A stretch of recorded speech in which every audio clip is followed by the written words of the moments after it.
परशुराम जी और श्री राम का जो प्रसंग है, उस प्रसंग में भगवान परशुराम जी जब जाने लगते हैं, जो जाते हुए परशुराम जी कितने प्रभावित हुए, संकेत क्या कि आप जब परशुराम जी आए उस समय उनकी स्थिति पर विचार कीजिए, और जब परशुराम जी लौटे तब उनकी स्थिति पर विचार कीजिए, और दोनों में आपको कितना अंतर दिखाई दे। ये परशुराम का प्रसंग जो है रामायण के बहुत ही गंभीर प्रसंगों में है, यद्यपि साधारणतया लोग उसको उस रूप में नहीं देख पाते। वैसे जनता में ये जो रामलीला में कई प्रसंग जो बड़े लोकप्रिय हैं, उन कई लोकप्रिय प्रसंगों में से एक प्रसंग जो है वो लक्ष्मण परशुराम का संवाद भी है। बहुधा लक्ष्मण परशुराम के संवाद के दिन बड़ी भीड़ हुआ करती है। इस भीड़ के पीछे भीड़ का कोई बहुत महत्व नहीं है, याद रखिएगा।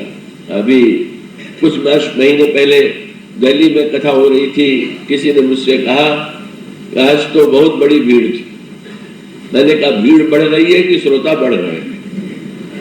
भीड़ बढ़ना और बात है और श्रोता बढ़ना और बात है। भीड़ की वृत्ति अलग होती है और श्रोता की वृत्ति अलग होती है। मुझे ध्यान में स्मरण आ गया वृंदावन का संस्मरण। वृंदावन में आश्रम में रामलीला हो रही थी और रामलीला में लक्ष्मण परशुराम का संवाद था और अपार भीड़ हो रही थी। जब देख करके लौटने लगे उस समय ब्रह्मेंद्र स्वामी श्री अखंडानंद जी सरस्वती जी महाराज थे। उन्होंने मुझसे कहा कि देखो आज की भीड़ देख करके कितनी निराशा हो रही। पूछा भीड़ को देख के निराशा क्यों हो रही है? तो उन्होंने यही कहा कि कल भी रामलीला थी, कल उतनी भीड़ नहीं थी, कल भी शायद उतनी भीड़ नहीं होगी। आज की लीला में भीड़ होने का अर्थ है कि लीला में भी लोग तू मैं सुनना ज्यादा पसंद करते हैं, इसलिए लोगों की मनोवृत्ति देख करके थोड़ा निराशा होती है। और बात यही है, इतनी भीड़ जो लक्ष्मण परशुराम के संवाद में होती है उसमें अधिकांश लोग जो है वो तू मैं का ही आनंद लेते हैं। क्या लक्ष्मण परशुराम जी ने कहा और लक्ष्मण जी ने क्या ईंट का जवाब पत्थर से दिया और कैसी तू मैं हुई, कैसे परशुराम हार गए। परशुराम जी में न स्वार्थ है, न लोभ है, न कोई कामना है, पर इतना होते हुए भी का परशुराम जी के प्रति हमारे मन में उस आकर्षण की अनुभूति नहीं होती है जो श्री राम के चरित्र, श्री राम के गुण और शील को देख करके होती है। उसका अभिप्राय क्या है, उसका तात्पर्य क्या है? देखिए का एक और रावण है जो राक्षस है, अंधकार का प्रतीक है, और दूसरी ओर परशुराम जी है जो प्रकाश के रूप है। प्रकाश के रूप श्री राम भी है और प्रकाश के रूप परशुराम भी। तुलसीदास जी ने दोनों के लिए सूर्य की उपमा दिया। परशुराम जी के लिए, श्री राम के लिए उन्होंने लिखा उदित उदय गिर मंच पर रघुबर बाल पतंग विकसे संत सरोज सब हर से लोचन घृण। बाल सूर्य के रूप में श्री राम का जनक की सभा में उदय हुआ, और जब परशुराम जी आए तो भी तुलसीदास जी ने लिखा तेहि अवसर सुनिश्चिव धनु भंगा आए भूकुल कमल पतंगा। तो सूर्य के समान जो परशुराम जी है वो जनक की सभा में आए।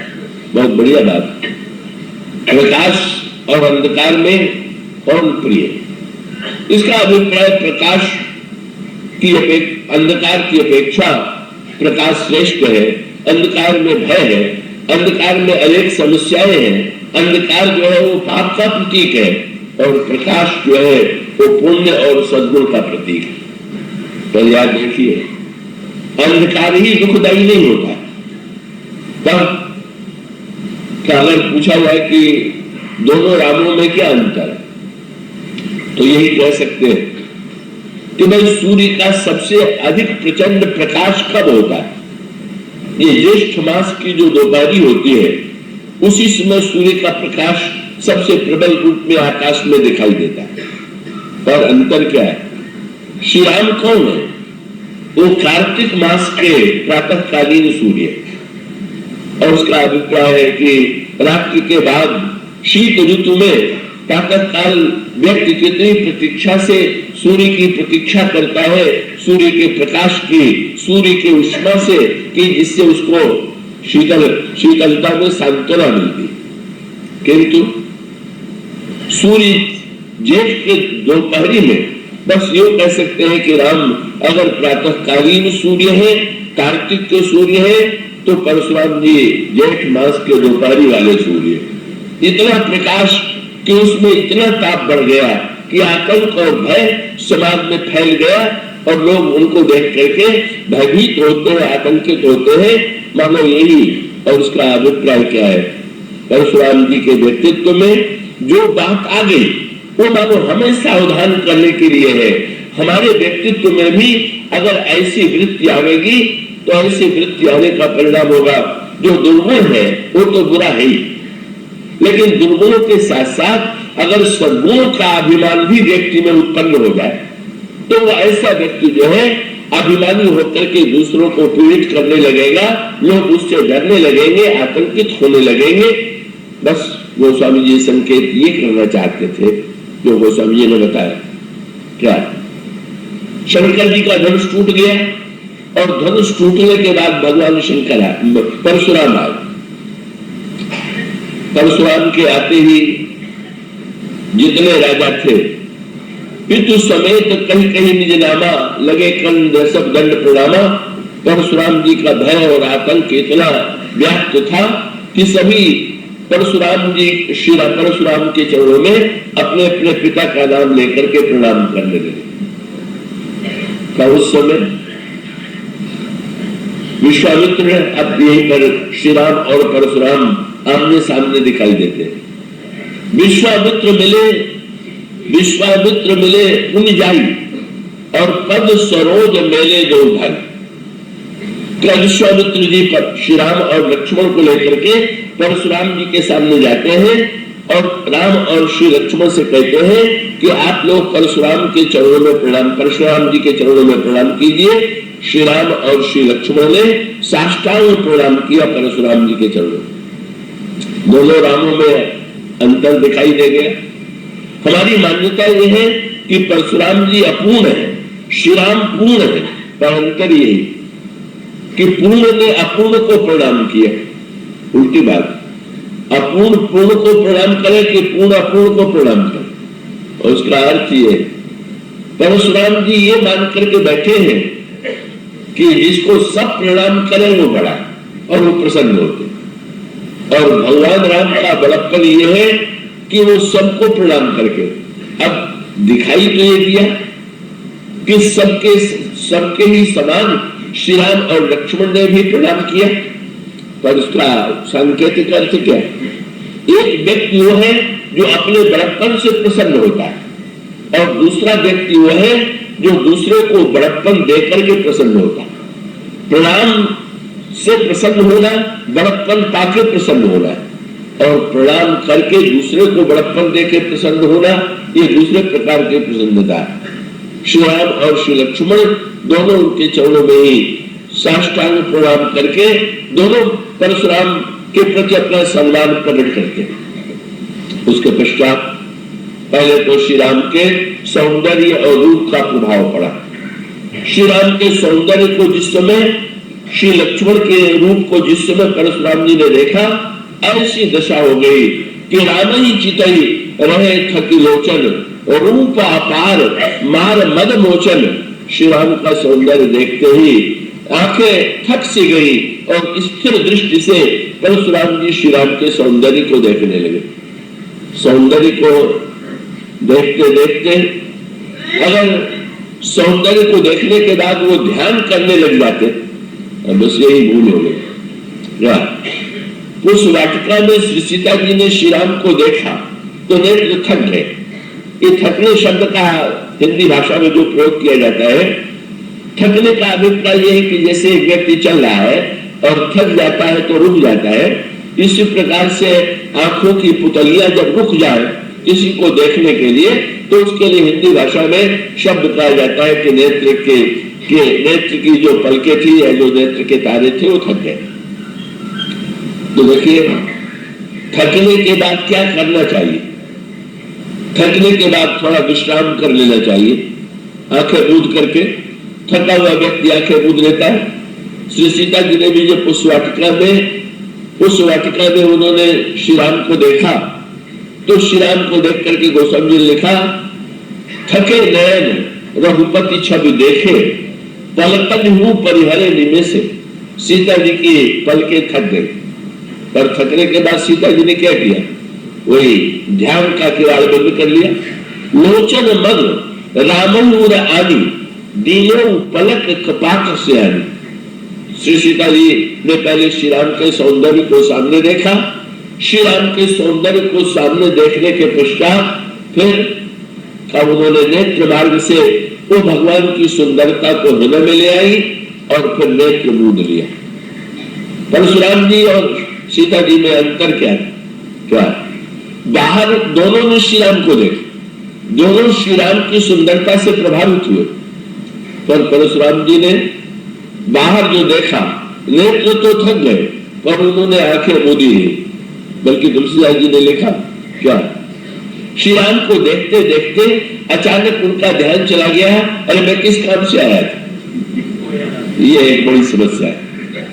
कोई आप कथा सुन रहे हो, अचानक ध्यान आ जाए कि अरे मैं तो इस काम को लेके चला था, ये क्या कहा आ गया। वो सोचने लगे ये मैं रूप के फेर में कहां से पड़ गया। तुलसीदास जी ने लिखा, अचानक राम से दृष्टि हटी और राम से दृष्टि हटते ही उनकी दृष्टि चली गई धनुष के ऊपर, और धनुष जो था वो टुकड़े में पड़ा हुआ था, और टुकड़े में पड़े हुए गोस्वामी जी ने शब्द लिखा, देखे चाप खंड में ही डाले, देखा धनुष टूटा पड़ा। ये सांकेतिक भाषा क्या? ये खंड और अखंड, खंड माने जो टुकड़े में, और अखंड माने जिसका टुकड़ा न हो सके। तो संसार जो है वो तो खंड है और ईश्वर जो है अखंड है। तो श्री राम थे अखंड और धनुष था खंड। तो नियम यह है, ध्यान करने का अर्थ क्या हुआ? आंख खोल करके जब देखते हैं तो खंड दिखाई दे रहा है, और नेत्र मूंद करके ध्यान करने का अभिप्राय है अखंड को देखना। तो खंड से ऊपर उठिए और अखंड में जाइए तो ये आनंद आएगा। परशुराम जी ने उलट दिया, पहले अखंड को देखा और बाद में खंड के चक्कर में पड़ गए, और जब खंड के चक्कर में पड़ गए तो क्रोध आ गया, और क्रोध आ जाने के पश्चात फिर वो जनक से पूछते हैं, कहूं जड़ जनक धनुष के ही तोड़ा। अरे मूर्ख जनक, ये बतला कि धनुष किसने तोड़ा? जनक तो डर के मारे उत्तर नहीं देते। पर अब पहले भगवान राम का रूप सामने आया, अब भगवान राम का की विनय, भगवान राम का शील, परशुराम जी के सारे वार्तालाप में भगवान राम का जो कितना विनय पूर्वक भगवान राम तुरंत कहते हैं, नाथ शंभु धनु भंजनी हारा, कोई है कोई एक दास तुम्हारा, आय सुखा कहिए कि मोही। महाराज शंकर जी का धनुष तोड़ने वाला कोई आपका दास होगा। बहुत बिगड़े, बोले तो दास की नई परिभाषा निकला, स्वामी की वस्तु तोड़ दे और कहे कि मैं दास। पर श्री राम अपने विनम्रता में जो के तो आगे चल करके परशुराम जी नहीं समझ पाए कि धनुष तोड़ने वाले ये क्यों। उनके मन में धनुष तोड़ने वाले की दो ही कल्पना थी। एक तो कल्पना थी कि धनुष तोड़ने वाला जो होगा वो अकड़ करके खड़ा होगा। तो श्री राम तो बिल्कुल शांत खड़े थे, तो उनको देख करके तो उन्होंने सोचा ही नहीं कि इन्होंने तोड़ा होगा। बस श्री राम को देख करके कोई परशुराम जी पर प्रभाव नहीं पड़ा कि धनुष तोड़ने वाला किशोर जो है वो यही। चारों ओर देखने लगे तो किसी का सीना फूला हुआ नहीं। फिर परशुराम जी को बड़े ही मन से, अच्छा मेरे आने के पहले भले ही सीना फूला हुआ हो, पर मेरे आने के बाद तोड़ने वाला कांप रहा होगा। देखे कौन कांप रहा, तो इतने सभा में कांपने वाले थे। जो राजा था वो डर के मारे कांप ही रहा था। तो समझ में नहीं आता कि तोड़ने वाला कौन, पर जो तोड़ने वाला था न कांप रहा था और न तो कहो सीना फुलाए खड़ा। भगवान राम तो यही कहते हैं महाराज यही श्री राम का विनय भी है, इसमें शील भी है। पहले रूप, फिर विनय और फिर भगवान राम का शील। भगवान राम कहते हैं महाराज, जब धनुष था तो तोड़ने वाले की आवश्यकता थी, धनुष टूटा तो तोड़ने वाला चला गया। अब तो आप जैसे संत का आगमन हुआ है, अब तो सेवक की आवश्यकता है, अब तोड़ने वाले का चक्कर का। बहुत बढ़िया बात। ये श्री राम के चरित्र का ये उज्जवल जो पक्ष है, जो कार्य जितने देर के लिए करना है उसे स्वीकार कर ले, पर उसके कर्तृत्व से परशुराम जी मैंने ये किया है ये नहीं भूल पाते। बार बार यही सुनाते रहते हैं। जब लक्ष्मण पर बिगड़े तो विश्वामित्र से कहा कि अगर ये लड़का मुझे नहीं जानता तो तुम तो सुनाओ कि मैं कहूं, मेरा इतिहास इस लड़के को सुना लो। तो लक्ष्मण जी तो व्यंग की भाषा बोलने में बड़े निपुण थे। उन्होंने कह दिया, अपने मुंह तुम्हें आपने करनी, आपने तो अपने मुंह से बहुत सुना दिया, बाकी हो और भी सुना दीजिए। उसका अभिप्राय क्या? परशुराम जी अपने कर्तृत्व के को लादे हुए, याद रखिए, रात भर आप पलंग पर सोइए, पर दिन होने के बाद अगर उसको सिर पर लाद करके ढोने लगिए तो ये बुद्धिमत्ता का लक्षण नहीं। आप कोई बढ़िया काम करें और बढ़िया काम करने के बाद उसी को सिर पर लादे रहे, मैंने ये किया, मैंने वो किया, मैंने ऐसा कर डाला। परशुराम जी की समस्या यही है। मैंने कहते हैं, मैंने जानते हो क्या किया है, मैंने 21 बार क्षत्रियों का संहार कर दिया है, मैंने विवाह नहीं किया है, मैं ब्रह्मचारी हूँ, मैंने राज्य नहीं लिया, मैंने संपत्ति नहीं लिया। और श्री राम ने शंकर जी के प्रख्यात धनुष को तोड़ दिया है।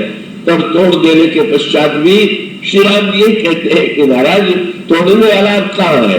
वो तो आपका कोई सेवक रहा होगा, अब आप आज्ञा दीजिए, मैं क्या सेवा करूं? श्री राम इसी विनम्र भाषा में आप देखते हैं परशुराम जी की पराजय कहां होती है, और पराजय भी इसको नहीं कहते, तब एक संकेत है बड़े महत्व का। पराजय में तो दूसरे को हराने की वृत्ति है, पर श्री राम की विलक्षणता क्या है, शील की पराकाष्ठा क्या है? परशुराम जी ने श्री राम से कहा कि तुम मुझसे शस्त्र उठाओ और लड़ो। जब उन्हें ज्ञात हो गया कि धनुष तोड़ने वाले श्री राम है, विशेष रूप से लक्ष्मण जी के संकेत करने पर, तो उन्होंने यही कहा तुम मुझसे लड़ो। श्री राम ने पूछा, महाराज अगर मैं लड़ना न चाहूं तो कोई उपाय है क्या? तो उन्होंने कहा है क्या? कम परितोष मोर संग्रामा नाहित छाणु कहाऊ बरामा। अच्छा एक उपाय है, ये राम नाम जो तुमने रख लिया बस इसी को छोड़ दो, राम एक ही रहेगा, मैं रहूंगा, तुम नहीं हो। अंतर यही, एक राम श्री राम है जो सबको राम बनाना चाहते हैं। रावण को भी जब रावण का सिर काट करके रावण का तेज अपने में विलीन कर लेते हैं, तो सारे ब्रह्मांड को, रावण कुंभकर्ण को भी राम श्री राम ने अपने रूप में विलीन कर लिया। और एक परशुराम जी में अहम आ गया है क्या कि मुझे छोड़ करके और दूसरा कोई राम न होने पाए। जब उन्होंने कहा कि लड़ो, तो भगवान राम ने पूछा, महाराज लड़ने के बाद क्या हो? बोले एक हारेगा जीतेगा। भगवान राम उत्तर देते हैं, सब प्रकार हम तुम सन हारे, क्षमहु विप्र अपराध हमारे, हम ही तुम ही सर्वरि कस न था, कहूं न कहा चरण हमा था। और नाम का अगर झगड़ा हो तो राम मात्र, लघु नाम हमारा, परशु सहित और बड़ नाम तुम्हारा। मेरा तो छोटा सा राम नाम, नाम तो आपका ही बड़ा है, आप तो परशुराम।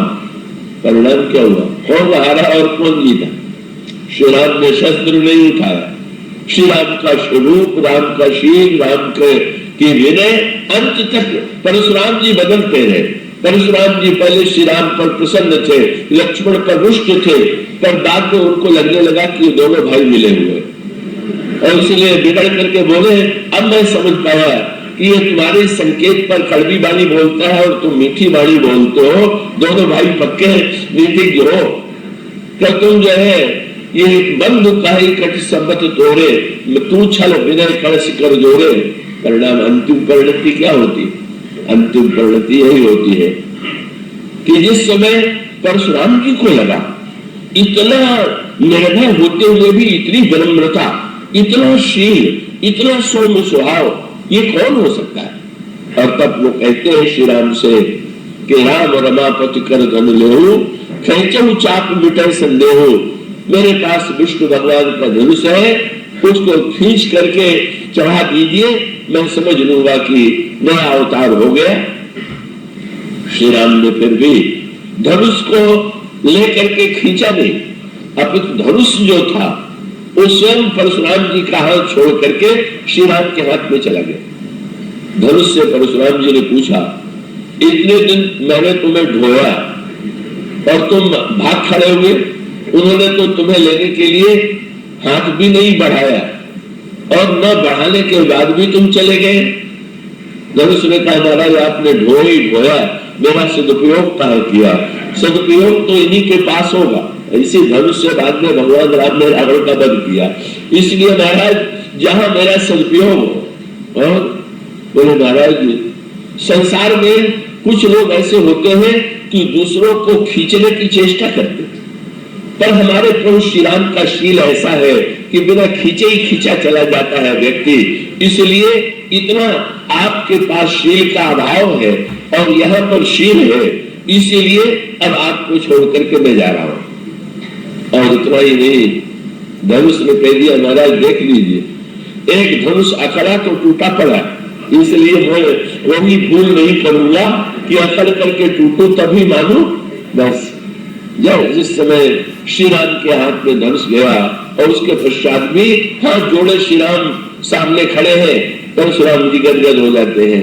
श्री राम की विजय माने शस्त्र की जीत नहीं, वो श्री राम की स्तुति करते हैं और स्तुति करते हुए कहते हैं, बोले नई बात हुई, शस्त्र के द्वारा तो बहुत से लोग लड़ाई लड़के जीत लेते हैं, पर तुम तो धन्य, विनय, शील, करुणा, गुण सागर, जय के वचन रचना अति नागर।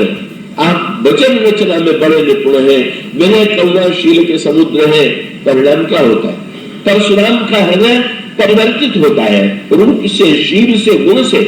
और उसका अभिप्राय है कि परशुराम प्रसंग ये बताने के लिए है कि इतने महानतम क्रोधी होते हुए भी जब भगवान राम के शील और विनय और गुण से परिवर्तन आता है, तो अगर हम भगवान के स्वभाव का चिंतन करें, शील का, विनय का और उनकी करुणा का, तो हमारे हृदय में भी परिवर्तन होगा। इसलिए ये जो रसमय ध्यान है कोई शंकर जी कर रहे हैं, इसके बाद की चर्चा कल होगी। बोलिए श्याम।